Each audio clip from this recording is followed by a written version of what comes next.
Ambalma bamanan kamenaw Mali kono ani Mali kokan ka foli ani waleɲuman dɔn ko ɲɛsi aw ma ni kuma in b'a sɔrɔ aw minnu sigilen bɛ jabaraniw kɔrɔ yasa faamuyaliba bɛ se ka sɔrɔ aw fɛ TV série 2 bamanankan kunnafoniw na minnu bɛna walawalali kɛ aw ye Mali kunnafoniw ani diɲɛ fan wɛrɛ taw la an b'a fɔ ɲɛna ko nin y'a kuma selen Mali ministri dangaworo la Mali ministri ɲɛma Dr Boubou Cissé ka fara Mali ministri min ka baaraw ɲɛsinen bɛ kalanko jalatigɛli ma n'o ye Dr Timore Tulenta ka fara ministri min ka baaraw ɲɛsinen bɛ ministriw ka kumalase ma n'o ye Babu Sintigi ale ni diinɛ ɲɛmɔgɔw chrétienw ta ani silamɛ diinɛ ɲɛmɔgɔw ka fara école somaw ale ni écoledenw ani politique maw fɛn min ye fanga sinamatɔnw ani fanga kɔkɔrɔmadonbaw olu ni maaba caman maa o maa da bi don kalanko la an ka jamana kɔnɔna na bi u bɛɛ lajɛlen sigira ministri ɲɛma dagayɔrɔ la yasa ka fɛɛrɛ ani dabaliw tigɛ min bɛ se k'a to an ka jamana a ka kisi fɛn min n'an b'a wele ko année blanche a ka kisi o ma cogo min na hakilinaw caman taara lajɛrɛba in senfɛ bilasiraliw ani ladilikanw fɛn min kɛra nisɔndiyaba ye Mali ministri min ka baara ɲɛsinen bɛ Mali ministriw ka Babu Sintigi an ka jɛ ka an ɲamada a ka sɔrɔliw fɛ. Gouvernement ni mɔgɔ sen bɛ école ko la sigikafɔ dɔ ɲinina ka kɛ u ni ɲɔgɔn cɛ mais o sigikafɔ gouvernement kan ka fɛn minnu kɛ olu fana kan ka waleya minnu kɛ bɛɛ y'a ta fɔ mais sigikafɔ bɛ se k'a to école karamɔgɔw ka se ka taa classe kɔnɔ walasa écoledenw ka se ka kalan u ye laɲini 10 jate de kɛ laɲini 10 in na gouvernement sɔnna 7 ma a tɔ tora 3 ye 3 in an bɛ se k'a fɔ 3 ye fɔlɔfɔlɔ ye min ye k'a fɔ ko ka musaka d'u ma mun bɛ se k'a to u bɛ se ka jatigiya sɔrɔ cogo min na u bɛ se ka dayɔrɔ siyɔrɔ sɔrɔ yɔrɔ la cogo min na filanan ye mun ye k'a fɔ ko ka musaka fana d'u ma ni concours ni examen bɛ kɛ u bɛ papier corriger ani u bɛ écoledenw kɔlɔsi wari min b'u d'u ma ko ka dɔ fara o wari kan sabanan ye mun ye k'a fɔ an b'a fɔ minnu ma ko collectivitéw lakɔli maître minnu bɛ ta collectivité tɔgɔ la ko k'a ɲini olu ka se ka don foroba baara ɲɛmaya sow kɔnɔ ka se ka baara kɛ bon an tun bɛ ka ɲɔgɔn sama o kuma de fɛ bɛɛ kuma na a y'a ye k'a fɔ nin kɛnɛ ka yan écoledenw ka tɔn AEM tun bɛ yan aw souvenez olu kɔrɔmamɔgɔ minnu tun bɛ yen n'u tun bɛ olu fana nana kɛnɛ kan an ka diinɛ ɲɛmɔgɔw tun bɛ kɛnɛ kan Bamakɔ tutigɛbaw fana tun bɛ kɛnɛ kan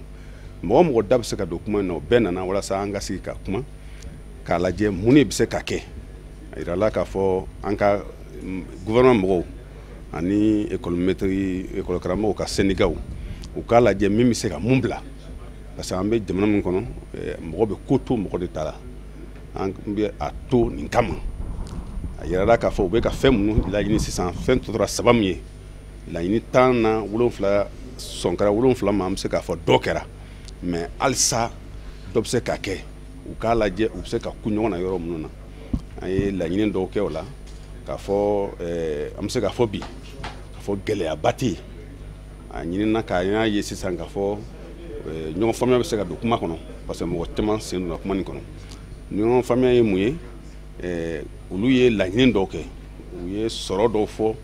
u ye musaka dɔw fɔ gouvernement y'a jira k'a fɔ a ka gɛlɛn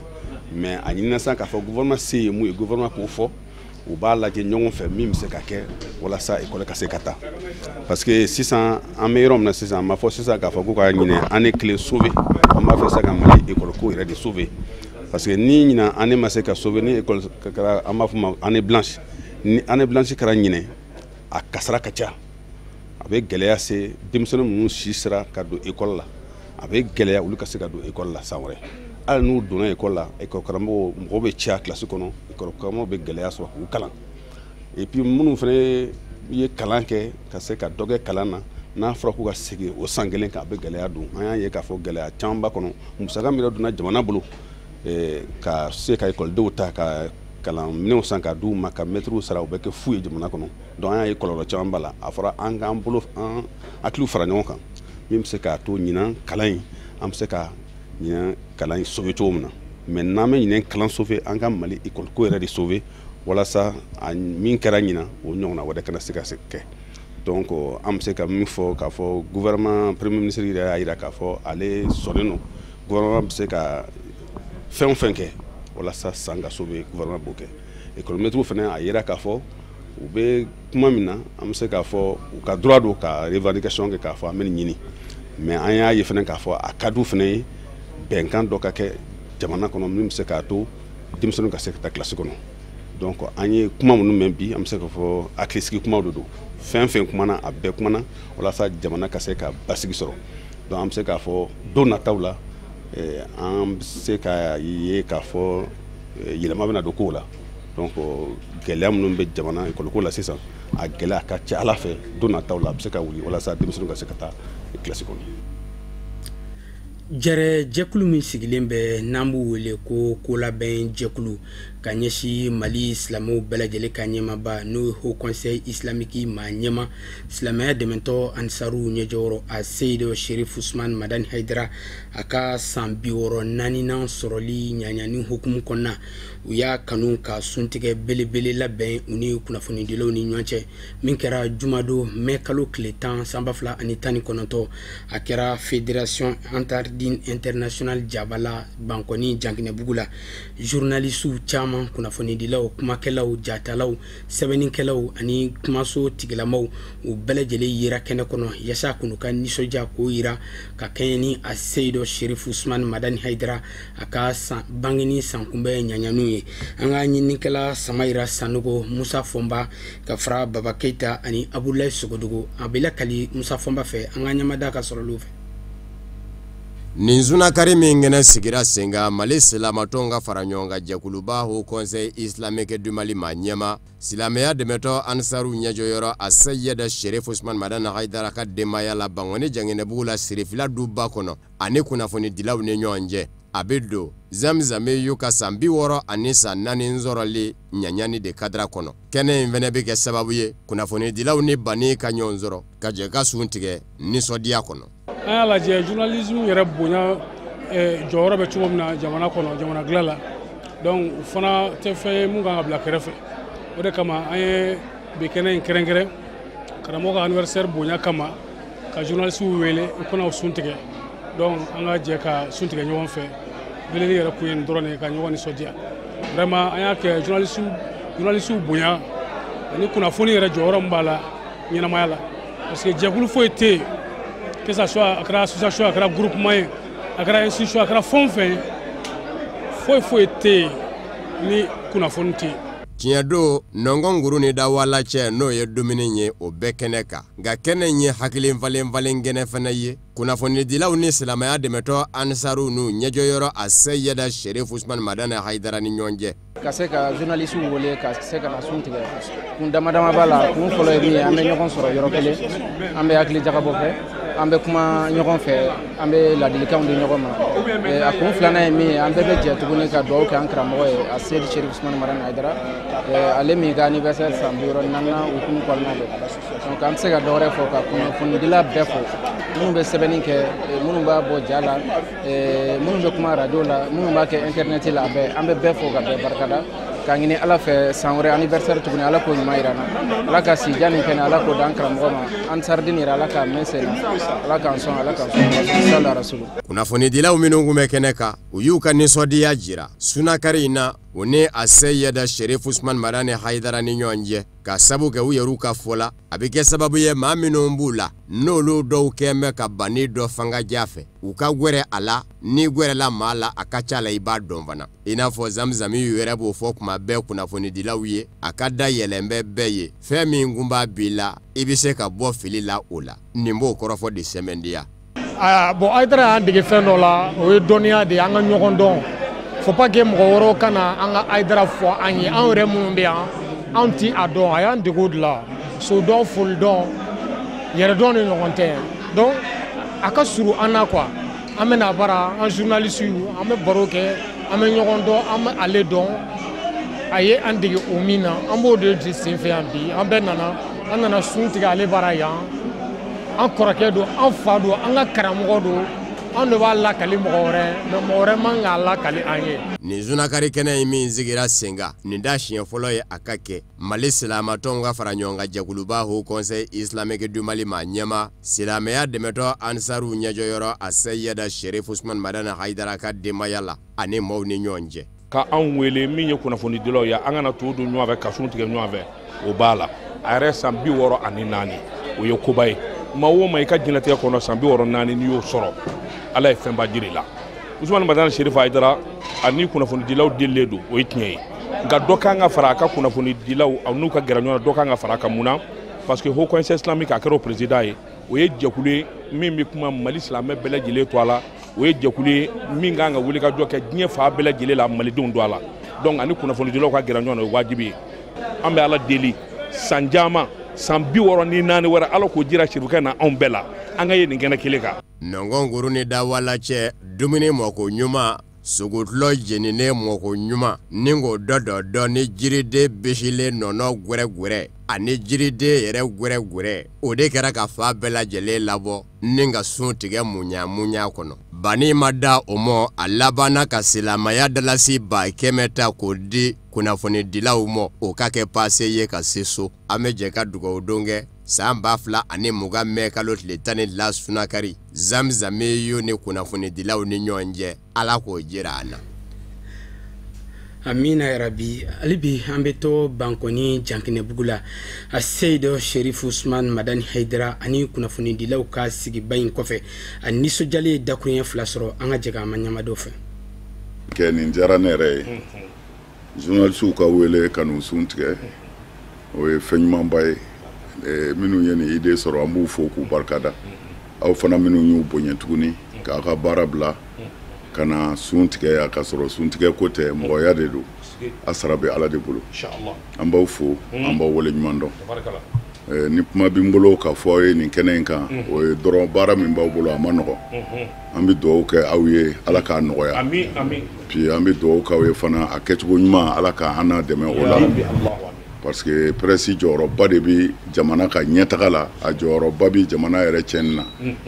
an bɛ dugawu kɛ aw ye ka ɲini aw fɛ fana a ka cɛsiri an faso kelenni min b'an bolo a bɛ se ka to an bolo cogo min na an bɛ se ka don a kɔnɔ hɛrɛ la ka bɛn hɛrɛ la parce que jamana o jamana n'a ka di i ka jamana de ka d'a bɛɛ ye parce que n'i y'i faso bila i mana taa faso o faso la i bɛ wele dunankɛ de i mana bonya o bonya sɔrɔ i ye dunan de ye mɔgɔ faso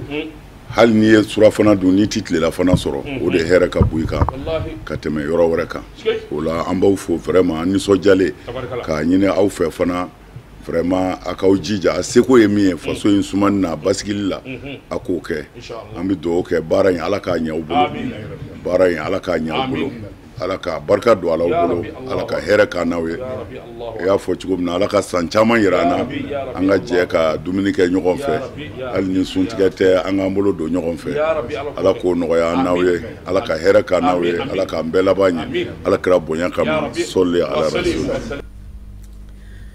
A Seyida Sherif Usman Madani Haidara n'ale ye Mali alisilamɛw bɛɛ lajɛlen ka ɲɛmaaba ye alisilamɛya dɛmɛtɔ Ansaru ɲɛjɔyɔrɔ i n'a fɔ laadalako la a bɛ waati bɔ bi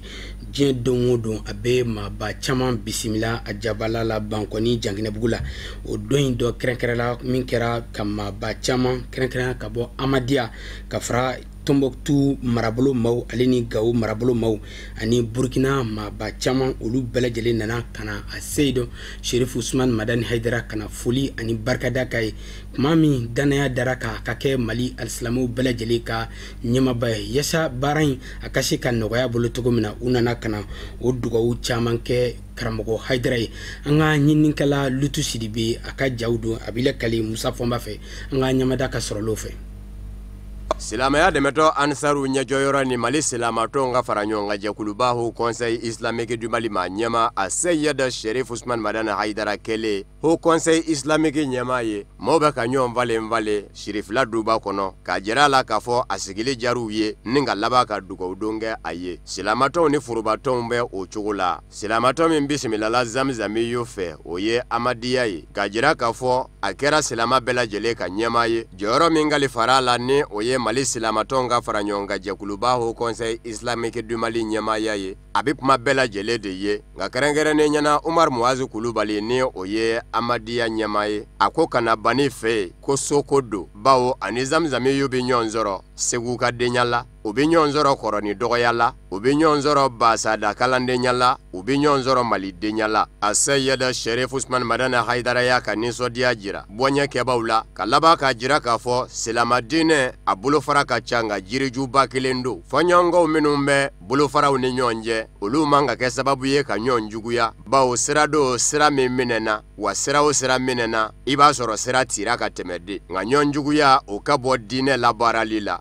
o bɛ kɛ sababu ye ka jamana basigi ni ka silamaya diinɛ yɛrɛ basigi fan filaw ye dugawu don ɲɔgɔn ye nisɔndiya ani bonya kɔnɔ maa wɛrɛw minnu bisimilala Mali Silamatɔnw ka fara ɲɔgɔn kan jɛkuluba Haut Conseil Islamique du Mali ma ɲɛma silamaya dɛmɛtɔ Ansaru ɲɛjɔyɔrɔ a Seyida Sherif Usman Madana Haidara fɛ o ye Tɔnbɔkutu marabolo ani Gawo marabolo ye k'u ka nisɔndiya jira Zamzamiyu la k'a fɔ a kɛra Silamatɔnw ka fara ɲɔgɔn kan jɛkuluba Haut Conseil Islamique du Mali ɲɛmaa ye u ka dugawu bɛ a ye o fɛnɛ kɛnɛ sigira a Seyida Sherif Usman Madana Haidara ye foli kɛrɛnkɛrɛnnen kɛ u ye u ka taama na ka laban ka dugawu kɛ u ye Burkina Faso jamana kɔnɔ kɛrɛnkɛrɛnnen ɲɛna Suru mara la Burkinakaw fɛnɛ wulila ka na foli la a Seyida Sherif Usman Madana Haidara fɛ k'a fɔ a kɛra Mali Silamatɔnw ka fara ɲɔgɔn kan jɛkuluba Haut Conseil Islamique du Mali ɲɛmaa ye ko fɛn do min bɛ na u mɔ u y'a ɲini bani fɛ a ka dugawu kɛ Burkina ye kɛrɛnkɛrɛnnen ɲɛna u yɛrɛw ka kɔnɔ n'o ye Suru mara ye wa san o san fana u bi foro bi k'o kɛ ŋaniya jira ye Bamada nin de ni Bashida Ndarawere de a Seyida Sherif Usman Madana Haidara ye jango Ala bɛ se k'u nafa n'a barika ye Burkina Faso jamana kɔnɔ an balakaw olu fɛnɛ bisimilala kɛrɛnkɛrɛnnen ɲɛna Misiri musow olu fɛnɛ nakun tɛ dɔwɛrɛ ye ka nisɔndiya ni bani sigili ye Haut Conseil Islamique du Mali ɲɛmaaya la ka laban ka jira la k'a fɔ u ka dɛmɛ bɛ a ye u ka dugawu bɛ a ye su ani tile maa minnu kɛra sababu ye a ka bisimila minɛ Mali faaba la Bamakɔ an balakaw don mana kuma min n'a bɔra jamana cɛmancɛ yanfan fɛ Moti k'a segin dɔ don an balakaw k'u b'a ɲini a fɛ a ka sigi Bamakɔ ka sabu kɛ a bɛ walawalali min kɛ Muhamadul Mustafa diinɛ kan n'a bɛ maaw nafa baara ninnu bɛɛ lajɛlen kuncɛra ni dugawu ye jango an ka jamana bɛ se ka basigi cogo min Mali alisilamɛw ka ɲɛmaba n'o ye Haut Conseil Islamique ma ɲɛma silamɛya dɛmɛtɔ Ansaru ɲɛjɔyɔrɔ a Seyida Sherif Usman Madani Haidara a ka tɔn o bolofara min bɛ Bamakɔ sigida gale la o ma ɲɛma ale n'a ka jamajɛkulu u wulila ka taa foli ani barikada kɛ a Seyida Sherif Usman Madani Haidara ye an ka ɲininikɛla Lutu Sidibe an ka ɲɛmada ka sɔrɔ l'o fɛ bon alhamdulillah rabbil alamin suina an y'a ɲini k'a fɔ an bɛna bɔ an ka ɲɛmɔgɔ ye n'o ye Sherif Usman Madani Haidara ye a kɛli min kɛra Haut Conseil président ye ka na dugawu k'a ye silamɛw jɛra ka danaya min d'a kan Ala ka se ka a fanga se danaya in kɔrɔ u jigi b'a la ka kɛ cogo min na a ka tɛmɛ o kan ka tila ka layidu d'a ma k'a fɔ anw minnu ye commune 1 bureau mɔgɔw ye an n'an ka cɛden bɛɛ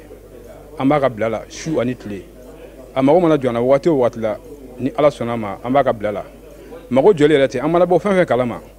ni a jɔyɔrɔ b'o la ni Ala sɔnna an bɛ boli ka n'o fɔ a ɲɛna n'an bɔra fɛn fɛn fana kalama n'a y'a sɔrɔ n'a kuma nɔ b'o la n'o bɛ se ka dilanni kɛ n'a y'a sɔrɔ tiɲɛtɔ don an bɛ boli ka n'o fana fɔ a ɲɛna o kumana a k'a dɔn k'a fɔ a ka cidenw a n'a ka baarakɛla ye anw ye commune kɔnɔ an nana ka n'o fana layidu di a ma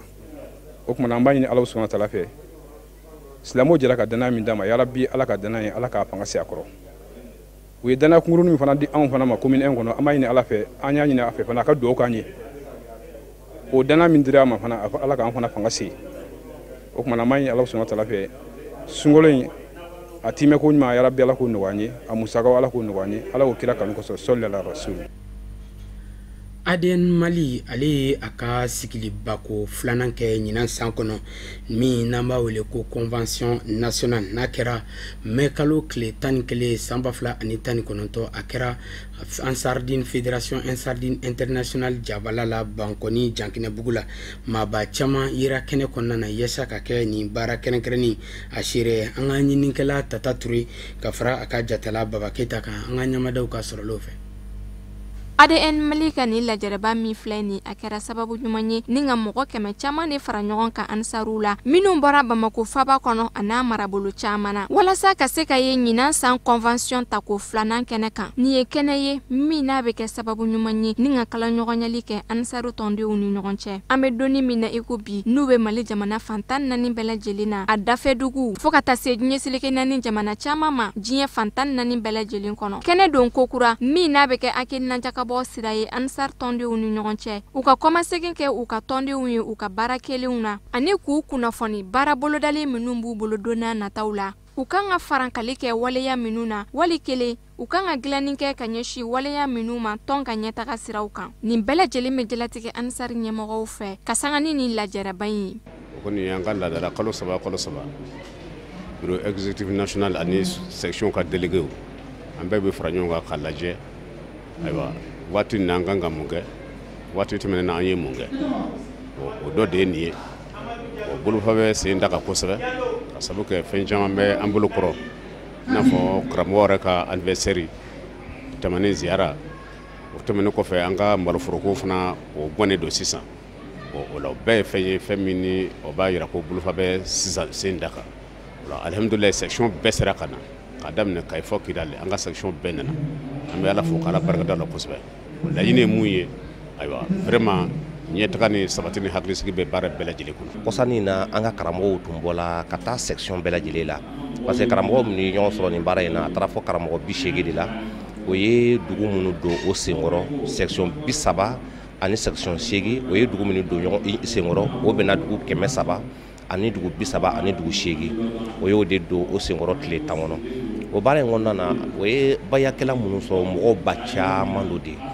o ye tɔnden minnu sɔrɔ tɔnden caman faranin don baara yɛrɛ taabolo la o b'a jira k'a fɔ karamɔgɔw bɛ wuli ka jɔ minnu na a b'a la ka nɔbɔ ka foli kɛ section kelen-kelen bɛɛ lajɛlen an ka wudu karamɔgɔw o sezela section minnu na ka tɛ i jɔ ka laseli k'o ye ka tila ka réunion kɛ ni tɔndenw ye mɔgɔ minnu yera nin kɛnɛ in kan u ye wale ɲuman dɔn kɛ ka ɲɛsin nabaga bɛɛ lajɛlen ma minnu sera ka na u ka sigidala mɔgɔw nɔna bila nin kɛnɛ in kan walasa a kɛnɛ bɛ se ka sankɔrɔta ka kɔn ladilikanw ye u ye min ɲɛsin ansar tɔnden kelen-kelenna bɛɛ lajɛlen ma u ka dɔ fara u ka cɛsiri an'u ka wuli ka jɔ kan walasa silamɛya dɛmɛtɔ ansar ka laɲini ye fɛn minnu ye olu bɛ se ka dafa ansar kɔnɔ a bɛ se kɛ jɔyɔrɔ min ye ansar kɔnɔ a b'o kɔnɔ ka ban n'o de ye silamɛya dɛmɛna ye Mali kɔnɔna na ani Mali yɛrɛ kɔ kan ka se ka gɛlɛya hakiliw falafale ka gɛlɛya bɔ Mali kɔnɔ ni ka tila ka silamɛya sinsin ni ka tila ka mɔgɔw tin don ɲɔgɔn na ka mɔgɔw yɛrɛ bɔ ɲɔgɔn kalama minnu tɛ ɲɔgɔn kalama ko kɔrɔ fiyewu o y'a nafaba dɔ ye Mali kɔnɔ o la an nana nin convention kɛ na kalo 3 fɔlɔ min tɛmɛna baara minnu kɛla a la kunnafoni minnu bɔla a la ka se ka na an ka ɲɛmɔgɔyaso bɛna olu d'an ma n'o ye bureau national ye o la an yɛrɛ fana section minnu fana nana section 36 o section 36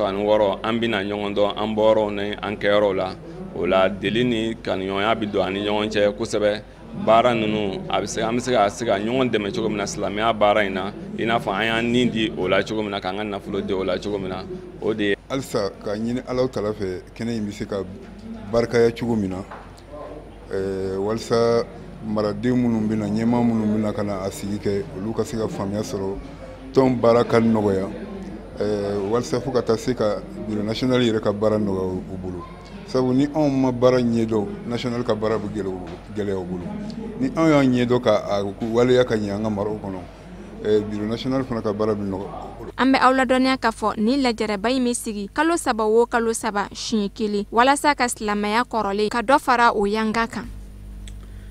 Ministri so min sigilen bɛ an ka jamana kɔnɔ n'a ka baaraw ɲɛsinnen bɛ jiko ani kuranko ma n'o ye ministère de l'énergie et de l'eau ka fara a ka cakɛda min ɲɛsinnen bɛ ji ɲuman o sɔrɔli ma n'o ye direction nationale de l'hydraulique ale ni maa o maa da bɛ don jiko la an ka jamana kɔnɔna na u bɛɛ lajɛlen ka fara ɲɔgɔn kan jumadon mɛ kalo tile 10 sanba 2019 Bamakɔ dunanjigisoba Kɛnpɛksi kɔnɔna na yaasa ka fɛɛrɛ ani dabalu ɲini ka ɲɛsin jiko gwɛlɛ min bɛ an ka jamana kɔnɔ nin waati ninnu na u dasira nin bɛɛ lajɛlen ma an ka ɲamada an ka ɲinikɛlaw ka sɔrɔliw fɛ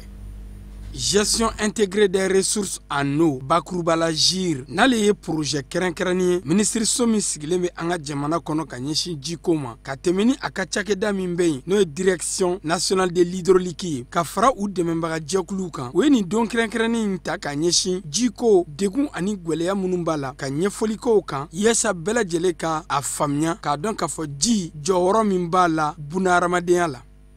An b'a fɔ programme ma ko PCAG depuis 2015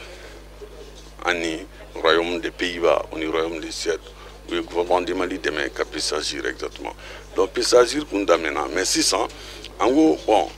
Mali fene engagement d'ota pour que ka an b'a fɔ ma objectif de développement durable ko assurer cogo de o bɛ se ka kɛ fan politique réli donc politique réli dɔrɔn programme dɔ établir donc a fɔra ko o programme fene bena baara cogo di donc wajibi de do min b'o politique kɔnɔ fɛrɛ kura minnu tara